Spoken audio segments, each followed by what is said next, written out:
ఇప్పుడైతే మడత కాజాలు అయిపోయినాయి. మనం ఆల్రెడీ పాతవి ఉన్నాయి కదా, అవి అయితే కొంచెం నాన్నయ్యి. ఇవి కనీసం కొంచెం టైం పట్టిద్ది మనకి జ్యూసీగా ప్రిపేర్ అవడానికి. కాకపోతే మా వారు ఆగట్లేదు, తినేస్తున్నారు. చెప్పు. మా ఇంట్లో చిన్నపిల్లలు ఎవరంటే మా వారే. ముందు ఇప్పుడు అది టేస్ట్ చేస్తే కానీ ఆయనకి మనశ్శాంతి ఉండదు అనమాట. ఫ్రెండ్స్, మడత కాజా అయితే కాలుతుంది, అయినా నో ప్రాబ్లం. ఇక సరే, ఇప్పుడు జ్యూసీగా తయారైపోయింది. ఇలా పొరల్లోకి స్వీట్ వెళ్ళింది. ఇప్పుడు దీన్ని మీరైతే కొంచెం చల్లారిందండి ఫ్రెండ్స్.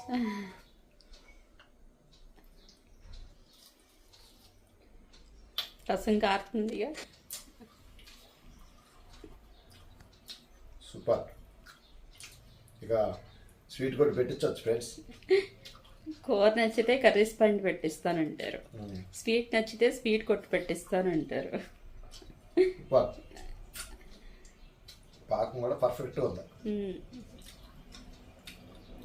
ఫ్రెండ్స్. నిన్న స్వీట్ తెమ్మంది షాప్ కానీ, కాదు ట్రై చేయన్న, అందుకని ఇవాళ మడత కాజాలు ప్రిపేర్ చేసింది. నాకు తెలిసి అది అన్నీ అయిన తర్వాత ఒక 3 పావు